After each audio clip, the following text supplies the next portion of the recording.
संगत जी, आपका हमारे चैनल में स्वागत है। हम आपके लिए रोजाना सत्संग साखियां लाते रहते हैं। वीडियो शुरू करने से पहले एक विनती है, हमारे चैनल रूहानी मार्ग को जरूर सब्सक्राइब कर लीजिए और वीडियो को लाइक करना मत भूलिएगा। कमेंट में राधा स्वामी जी जरूर लिख दीजिए। आज 21 सितंबर 2025 डेरा ब्यास में हुजूर जी ने सत्संग फरमाया। बड़ा ही कमाल सत्संग फरमाया है हुजूर जी ने, और सच कहूं तो दिल बहुत भारी हो गया। पर आज सत्संग में एक ऐसी घटना घटी जिसने पूरी संगत को हिलाकर रख दिया। संगत उदास हो गई। कई भाइयों और बहनों की आंखों में आंसू छलक आए, क्योंकि आज सत्संग में बाबा जी मौजूद नहीं थे। आज उनकी गद्दी खाली रही और सबके मन में यही सवाल उठता रहा कि आखिर ऐसा क्या हुआ कि बाबा जी सत्संग में नहीं आए। और जब हुजूर जी स्टेज के ऊपर आए तो शब्द चल रहा था, राम सिमर पछताएगा, मन राम सिमर पछताएगा। 8:25 पर हुजूर जी स्टेज पर आए। शब्द चलते चलते हुजूर जी ने संगत के ऊपर दृष्टि डाली। हुजूर जी ने आज पूरे 1 घंटे से भी अधिक समय तक समझाया और फरमाया कि हमारे भीतर ज्वालामुखी फट रही है। उन्होंने रूस और यूक्रेन के युद्ध का भी जिक्र किया, जो पिछले कई सालों से चल रहा है। फिर हुजूर जी ने तीसरे बादशाह की वाणी जगजीवन सांचा एक दाता पर सत्संग किया, जिसे सुनकर दिल गहराई तक छू गया। सच कहूं तो आज जब बाबा जी नहीं आए तो दिल खाली खाली सा महसूस कर रहा हूं। आज का माहौल बिल्कुल अलग था। संगत भावुक हो उठी क्योंकि गद्दी खाली थी और बाबा जी के बिना पूरे पंडाल में सन्नाटा सा छा गया था। हुजूर जी ने समझाते हुए तीसरे बादशाह की वाणी का जिक्र किया और कहा कि महाराज जी भी इस वाणी से गहरा प्रेम करते थे। उन्होंने बताया कि इस वाणी में संत मत के ठोस सिद्धांत छुपे हैं, जिन्हें हमें जीवन में उतारने की जरूरत है। सबसे बड़ा सवाल यही है, मालिक कौन है? हम अभी तक इन बातों को पूरी तरह समझ नहीं पाए हैं। संत जन हमें बार बार समझाते हैं, लेकिन अपनी आज की अवस्था को देखकर लगता है कि हम अभी भी उस सच्चाई से बहुत दूर हैं। सत्संग में आने का असली कारण यही है कि हमारे भीतर प्रेम है और हम कुल मालिक से मिलने की तड़प रखते हैं। मगर हुजूर जी ने समझाया कि यही सबसे बड़ी कमी है कि हम उस प्रेम को संपूर्ण समर्पण में नहीं बदल पाते। फर्क यही है कि हम सोचते तो बहुत है, बातें भी करते हैं, लेकिन उन्हें अपने कर्मों में नहीं उतारते। जो कुछ हम समझते हैं उसे अमल में नहीं लाते। सत्संग का लाभ तभी है जब हमारे विचार और कर्म आपस में एक हो जाए।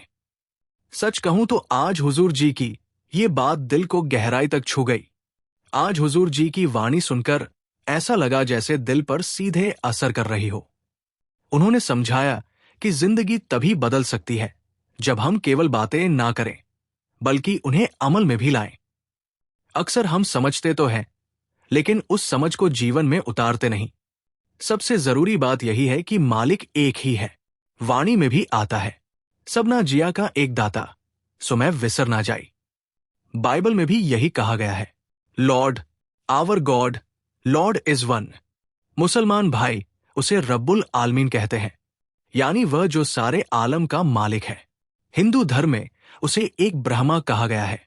हुजूर जी ने बड़े प्यार से समझाया कि जैसे परिवार में एक ही मुखिया होता है, उसी तरह पूरी सृष्टि का भी एक ही दाता है।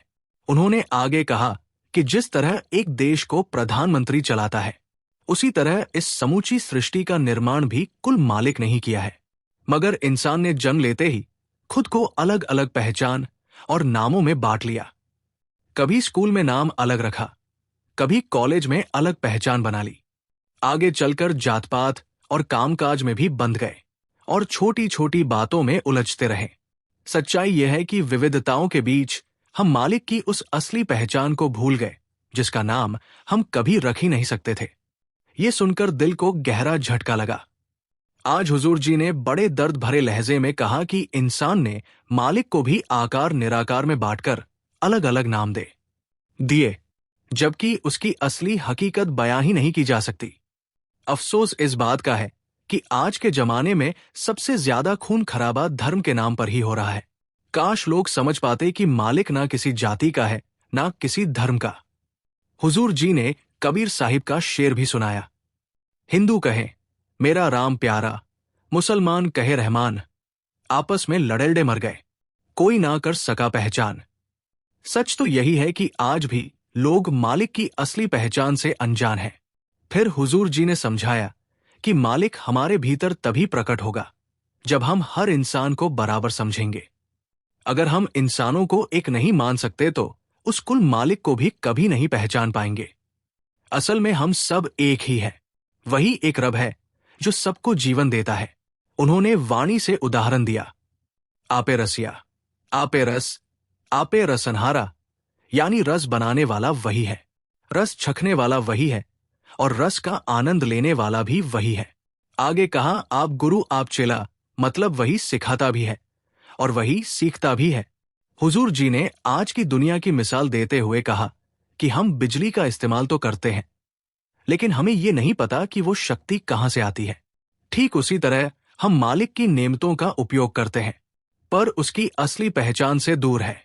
हुजूर जी ने बड़ी खूबसूरती से समझाया कि जैसे बिजली अलग अलग यंत्रों में चलती है, वैसे ही मालिक भी सब में एक ही है। बिजली तो एक ही रहती है, बस उसका रूप बदल जाता है। ठीक उसी तरह मालिक भी हर जगह विद्यमान है। उन्होंने फरमाया, आपे हर एक रंग है, आपे बहुरंगी, जो तिसु भावे नान का सोई गलचंगी, यानी मालिक ही सब रंगों का स्रोत है और उसी की मर्जी से सब कुछ चलता है। उसी से धुन, ज्योत और प्रकाश निकलता है। कबीर साहिब ने भी कहा था, अवल अल्लाह नूर उपाया, कुदरत के सब बंदे, एक नूर ते सब जग उपज्या, कौन भले कौन मंदे। इसका मतलब साफ है कि पूरी सृष्टि उसी एक नूर से उपजी है। फिर हम भेदभाव क्यों करते हैं? सच कहूं तो दिल को यही बात सबसे गहराई तक छू गई कि हमें तले तक जाना है, वही तक जहां से सृष्टि की शुरुआत हुई थी। फिर हुजूर जी ने बताया कि जब सृष्टि की शुरुआत हुई तब एक धमाका हुआ और उसी से ऊर्जा और आवाज निकली। अलग अलग लोग इसे अपने अपने तरीके से समझाते हैं। उसी जोत का जिक्र हर धर्म ग्रंथ में मिलता है, पर हमारी समझ सीमित होने के कारण हम उसकी गहराई को पकड़ नहीं पाते। हम मंदिर जाते हैं तो वहां दीप जलाते हैं, शंख बजता है, मस्जिद जाते हैं तो वहां अजान दी जाती है, गुरुद्वारे जाते हैं तो वहां गुरु जी का प्रकाश होता है, चर्च में जाते हैं तो वहां भी मोमबत्तियां और रोशनी जलती है और घंटा बजाया जाता है। हर धर्म अपनी अपनी रीति से उसी एक शक्ति की पहचान करने की कोशिश करता है। हुजूर जी ने बड़ी सच्चाई से समझाया कि हम सभी अलग अलग धाराओं और विविधताओं में उलझे हुए हैं। सत्संगी अक्सर ये दावा करते हैं कि वे धर्मों से ऊपर उठ चुके हैं, लेकिन जब बात निजी जिंदगी की आती है, खासकर शादी ब्याह की, तो सबसे पहले धर्म देखा जाता है, फिर जात पात और उसके बाद कुंडली मिलाई जाती है। सवाल यह है कि क्या मालिक ने हमें गलत बनाया है? अगर कुंडली मिलाने से सब कुछ सही हो जाता तो क्या जिनकी कुंडली पूरी तरह मिलती है उनकी जिंदगी में कभी कोई दुख नहीं आता। सच तो यह है कि इंसान खुद अपने बनाए बंधनों में फंसा हुआ है। हुजूर जी ने आगे कहा कि हमें यह देखना चाहिए कि सामने वाला अच्छा इंसान है या नहीं। यही असली कसौटी है। मगर अफसोस हम इस जरूरी बात पर विचार ही नहीं करते। दुकानों में देखो तो कई लोग 3-3 बाबाओं की तस्वीरें लगाते हैं, अपने अपने इष्ट की तस्वीरें सजाते हैं, पर सवाल यह है कि क्या मालिक एक नहीं है? जब हम कई तस्वीरें लगाते हैं तो असल में हमारी सोच ही सामने आ जाती है कि हम बटे हुए हैं। हुजूर जी ने फिर समझाया कि शब्द असल में एक ऐसी शक्ति है जो हमारे भीतर विद्यमान है। जब हम उस शब्द से जुड़ते हैं तभी मालिक का असली अनुभव मिलता है। जब हमारे भीतर से उस ताकत का नाश हो जाता है तो हमारी भी मौत हो जाती है। अब सवाल उठता है कि उसकी पहचान कैसे होगी? हुजूर जी कहते हैं कि गुरु की कृपा से ही शब्द पहचाना जा सकता है। असली गुरु कौन है? वही जिसके पास शब्द है और हमारी सुरती ही उसका चेला है। इसी कारण स्वामी जी ने कहा था, गुरु मोही अपना रूप दिखाओ। सच बात तो यह है कि हम खुद गुरु को ढूंढ नहीं सकते। बाहर का गुरु भी जरूरी है, लेकिन उसका काम सिर्फ यही है कि हमें समझाए। अब यह कैसे जाना जाए कि कौन सच्चा संत है? उसका पैमाना यह है कि सच्चा संत हमेशा सिर्फ शब्द का प्रचार करता है। वो धर्म, जाति या किसी भी तरह के भेदभाव में विश्वास नहीं करता। उसके लिए सब एक समान है। सच्चा संत कभी किसी से मांग कर अपना गुजारा नहीं करता। अगर कोई मांग कर जीवन जी रहा है तो वो हमारी पूजा के योग्य नहीं हो सकता। हुजूर जी कहते हैं, क्या हम बहते पानी में अपनी असली शक्ल साफ देख सकते हैं? नहीं। उसी तरह जब तक हमारा मन अशांत है हम सच्चाई को नहीं समझ सकते। लेकिन जब हम मन को ठहराते हैं और ध्यान को एकाग्र करते हैं तभी हमें असलियत का अनुभव होता है। फिर हुजूर जी ने बहुत जोर देकर समझाया और एक मिसाल दी। उन्होंने कहा कि चलो अब अमृत की बात कर लेते हैं। दरअसल असली अमृत हमारे भीतर ही है। ये शरीर अनमोल है और इसके भीतर ही वो असली खजाना छुपा हुआ है। हुजूर जी समझा रहे थे कि ये शरीर असल में temple of the living God है। ये शरीर मालिक का दिया हुआ अनमोल खजाना है। संत बताते हैं कि अगर हम नाम का स्नान करते हैं तो जीवन धन्य हो जाता है। हुजूर जी ने कहा, भाई चाहे हम कितने ही साध संग कर ले, चाहे जितनी भी यात्राएं कर ले, इंसानी जन्म से बढ़कर कुछ नहीं। अनगिनत जन्म हम कीड़े मकोड़े बने, अनगिनत बार हमने निम्न योनि का कष्ट भोगा। फिर उन्होंने एक तदुक सुनाई लख 84 जूनी सभाएं मानुष को प्रवृत्ति बढ़ाई। सोच कर देखिए, इंसान आकाश में चला गया, अंतरिक्ष की गहराइयों तक पहुंच गया, ग्रहों तक अपनी पहुंच बना, समुद्र की तह तक उतर गया। लेकिन अफसोस हम आज भी अपने भीतर छुपे जानवर जैसे स्वभाव से ऊपर नहीं उठ पाए। हुजूर जी ने कहा, इंसान जब तक उस पशु प्रवृत्ति से ऊपर नहीं उठता तब तक असली इंसानियत को नहीं समझ सकता। जानवर सिर्फ प्रतिक्रिया करता है। उसी तरह अगर कोई हमें ऊंचा नीचा बोल देता है तो हमारे भीतर ज्वालामुखी जैसा गुस्सा फूट पड़ता है, जैसे मानो अंदर ही अंदर कोई पहाड़ फट गया हो। हुजूर जी ने एक और मिसाल दी। जानवर जब किसी जगह बैठते हैं तो पहले उस जगह को साफ करके बैठते हैं, लेकिन हम इंसान हमारे मोहल्लों का हाल देख लीजिए, गली गली कूड़े और गंदगी से भरी पड़ी है। आगे हुजूर जी ने समझाया कि जानवर वफादार होते हैं, लेकिन हम इंसान होकर भी वफादारी और सच्चाई को अक्सर भूल जाते हैं। हुजूर जी ने बड़ी गहरी बात समझाई। उन्होंने कहा, हमारा हाल आज इतना बुरा हो चुका है कि वफादारी का रंग हमारे निजी रिश्तों से भी फीका पड़ गया है। सोचने वाली बात है कि हम कर्म कांडों में तो फंसे रहते हैं, लेकिन असली जीवन की सच्चाई को भूल जाते हैं। हुजूर जी ने कहा, इसीलिए वाणी में आया है, एका संगत एका गृह, बसते मिल बात ना करते भाई। यही शरीर है जिसमें आत्मा रहती है और इसी शरीर में परमात्मा भी विराजमान है। लेकिन अफसोस इस युग में हम 5 विकारों से बुरी तरह घिरे हुए हैं। काम, क्रोध, लोभ, मोह और अहंकार। यही हमारी सबसे बड़ी रुकावट बन गए हैं। फिर हुजूर जी ने कहा, इन 5 विकारों के साथ अब छठा विकार भी हमें पकड़ चुका है और वो है मोबाइल फोन। हम बहाना बना देते हैं कि सिमरन के लिए हमारे पास समय ही नहीं है, लेकिन हकीकत देखो, सुबह उठते ही 1 घंटा मोबाइल चला लेते हैं, रात को सोने से पहले भी 1 घंटा उसी में घुमा देते हैं। सोचो जरा, जिस समय को हम मोबाइल पर छाया कर देते हैं, अगर वही समय भजन सिमरन में लगाएं तो हमारी जिंदगी कितनी बदल सकती है। लेकिन नहीं, तो इतने गुलाम हो चुके हैं कि अगर मोबाइल हमारे हाथ से छीन जाए तो बेचैनी और तड़प हमें चैन से बैठने नहीं देती। हुजूर जी ने कहा, मोबाइल का जिक्र सत्संग में क्यों किया जाता है? क्योंकि सत्संग में हर उस चीज की चर्चा जरूरी होती है जो हमें मालिक से दूर ले जाती है। यहां हमें सच से परिचित कराया जाता है। फिर हुजूर जी ने समझाया, नाम रते परमहंस बैरागी निज घर ताड़ी लाई है। हजूर महाराज ने बुल्ले शाह जी का उदाहरण भी सुनाया। बुल्ले शाह जी सैयद परिवार से थे, उनके पास रिद्धियां सिद्धियां भी थी और उन्होंने आध्यात्मिक मंजिलें भी देखी थी, लेकिन मालिक से मिलने की तड़प उन्हें चैन नहीं लेने देती थी। बुल्ले शाह जी गहराई से गुरु की तलाश कर रहे थे। उन्होंने देखा कि शाह इनायत जी नीची जाति से हैं, जबकि वे खुद ऊंची जाति के माने जाते थे। मन में अहंकार आया कि मैं इनके पास जाकर ज्ञान कैसे ले सकता हूं, लेकिन दूसरी ओर दिल की बेचैनी भी बढ़ती गई। आखिरकार बुल्ले शाह जी शाह इनायत जी के पास पहुंचे और पूछा, जी रब को पाने का क्या तरीका है, उसे कैसे पाया जा सकता है? तब शाह इनायत जी ने कहा, बुल्ले रब को पाने का क्या है, बस जो बाहर से खींचता है उसे अंदर ले आओ। जो बाहर का रस है उसे छोड़ दो और अंदर का रस छको। असल रास्ता यही है कि इंसान अपने भीतर जाकर शब्द से जुड़ जाए। जब आत्मा शब्द से मिल जाती है तभी मालिक तक पहुंचने का दरवाजा खुलता है। हजूर जी ने कहा, जब हम अपने अंदर के विकारों को त्याग देंगे तब असली शांति हमारे भीतर आएगी। उन्होंने उदाहरण दिया, राजा आए, उन्होंने पूरी दुनिया जीती। उन्होंने कहा, अलेक्जेंडर जैसे बादशाह भी खुश थे क्या?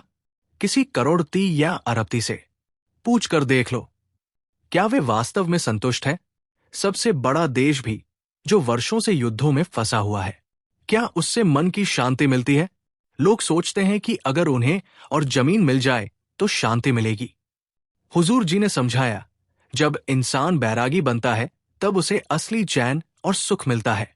हुजूर जी ने कहा, जो व्यक्ति जीवित रहते हुए भी अपने अंदर मर जाता है वो बाहर के झंझ बातों से प्रभावित नहीं होता। हुजूर जी ने आगे कहा, बाहरी दुनिया में क्या चल रहा है इससे हमारा ध्यान भटकता है।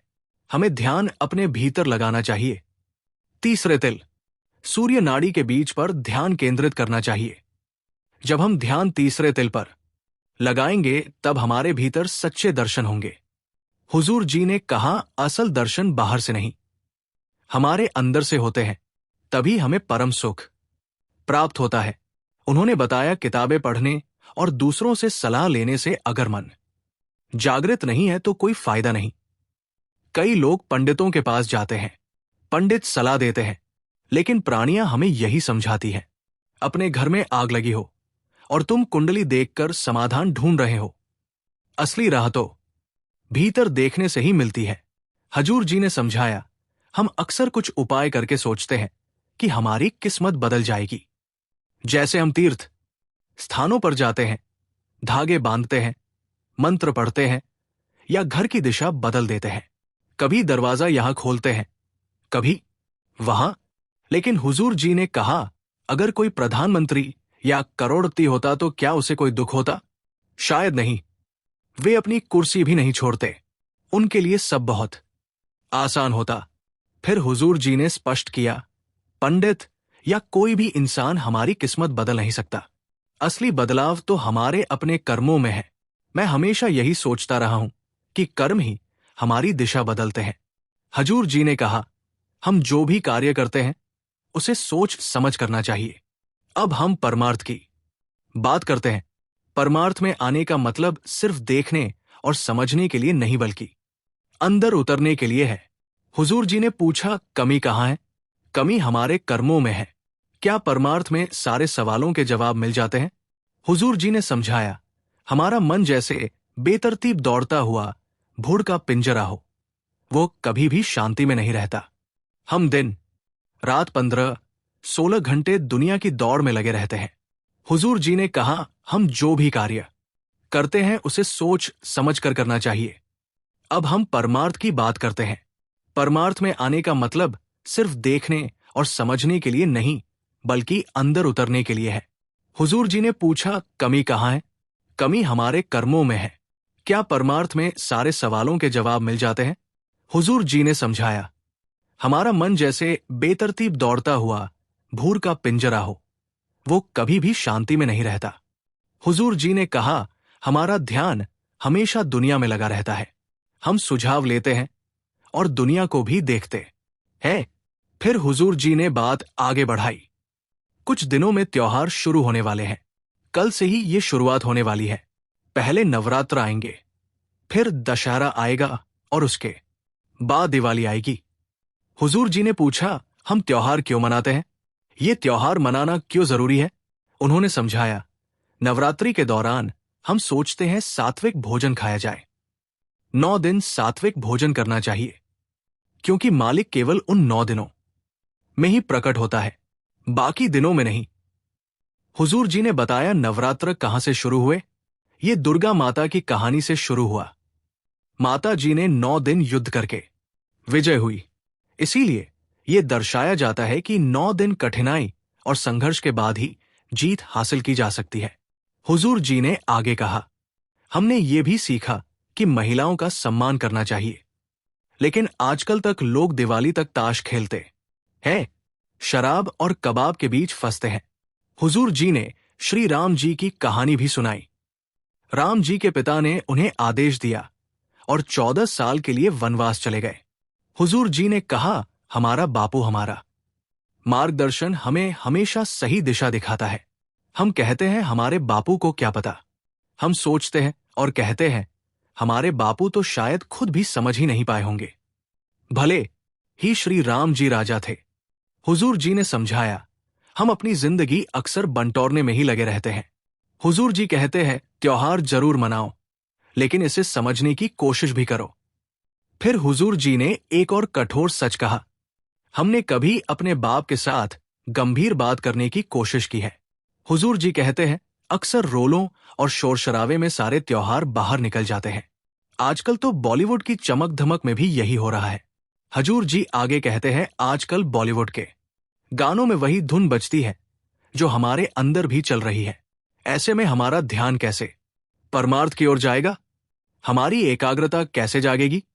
हुजूर जी ने समझाया, परमार्थ में सवाल उठाना बहुत जरूरी है ताकि हमें उसका समाधान मिल सके और हम समझ सके। हुजूर जी ने उदाहरण दिया, बुल्ले शाह की वाणी को सिर पर रखकर पढ़ते ढाड़ते माथा घिसते घिसते थक गए। फिर हुजूर जी ने समझाया, पढ़िए चाहे बरस बरस, चाहे मास, चाहे आजा, चाहे सास। नानक ने लिखा है कि हमारे अंदर अहंकार हुमै क्या करता है। हम कहते हैं अहंकार हुमै हमारे अंदर कब खत्म होगा? हुजूर जी कहते हैं जब हम अपने आप को शब्द से जोड़ लेंगे।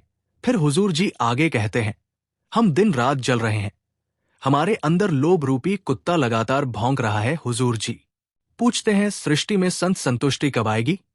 हुजूर जी कहते हैं, जब हम अपने चारों ओर नजर डालते हैं तो वहां सिर्फ हाहाकार मचा हुआ है। कई सालों से संघर्ष जारी है, लेकिन हम उस ओर ध्यान ही नहीं देते। हुजूर जी जब सब कुछ समझा रहे थे तो माहौल गंभीर और ध्यानपूर्ण था। बिल्कुल सन्नाटा छाया हुआ था। संगत बहुत उदास दिख रही थी, जैसे बाबा जी के बिना सब कुछ अधूरा हो। फिर हुजूर जी कहते हैं, हमें मालिक का शुक्रिया अदा करना चाहिए। हुजूर जी समझाते हैं, मालिक ने हमसे क्या मांगा है? सिर्फ दिन का 10% समय। हुजूर जी कहते हैं, हमें उसका भी आभार मानना चाहिए। फिर उन्होंने बताया, मुक्ति का मार्ग क्या है? मुक्त होने का एकमात्र रास्ता है नाम की कमाई। जब तक हम इसे नहीं समझेंगे और सत्संग में पूरी तरह लीन नहीं होंगे, पूर्ण सद्गुरु का अनुभव हमारे जीवन में नहीं आएगा। हुजूर जी कहते हैं, जिंदगी में हर बार किसी ना किसी के माध्यम से हमें ये सीख मिलती है। हमें हमेशा किसी ना किसी सहारे की जरूरत होती है। जब हम छोटे होते हैं तो माँ बाप हमें चलना और तुड़ना सिखाते हैं।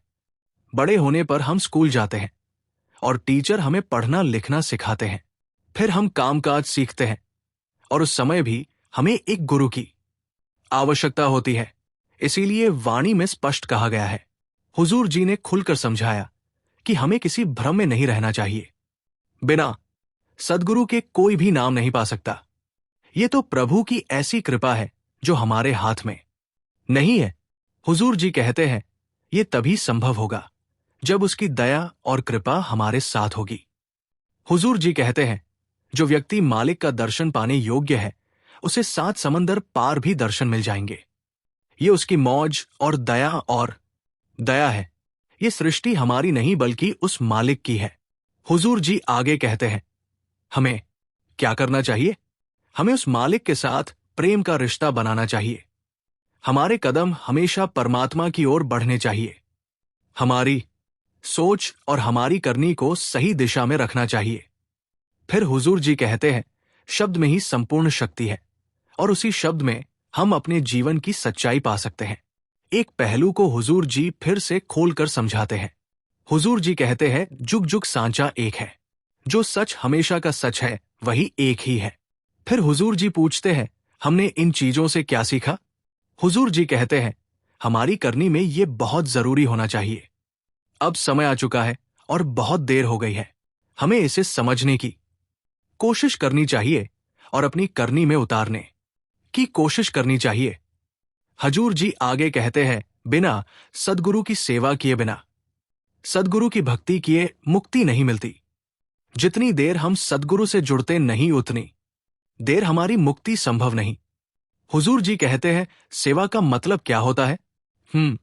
केवल बाहरी कामों को सेवा नहीं कहते। सेवा का असली मतलब है समर्पण, यानी खुद को पूरी तरह मालिक के सुपुर्द करना।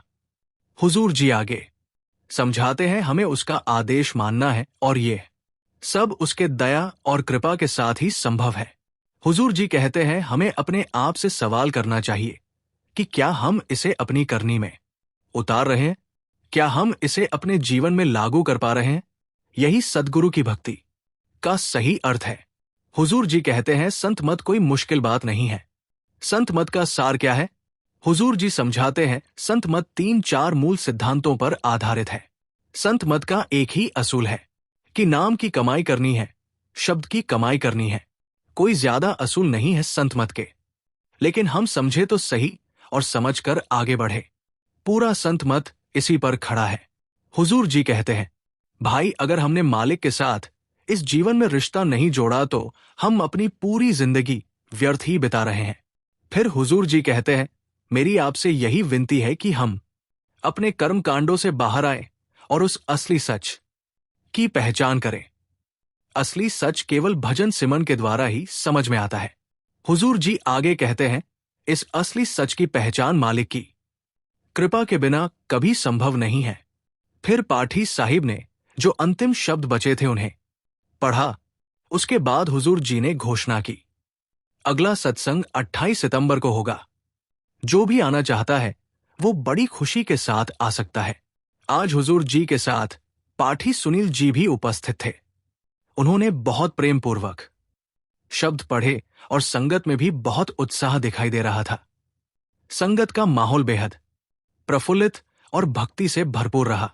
जो लोग आज हुजूर जी का सत्संग पहली बार सुन रहे हैं, उनके लिए ये बहुत ही खास अनुभव था। अगर ये वीडियो आपके दिल को छू गई हो तो इसे लाइक करें। इसी के साथ संगत जी, हम आपसे इजाजत लेते हैं। कल फिर मिलते हैं नए सवाल, जवाब और साखी के साथ। आप जी से विनती है, कमेंट में राधा स्वामी और अपने शहर का नाम जरूर लिखें। राधा स्वामी जी।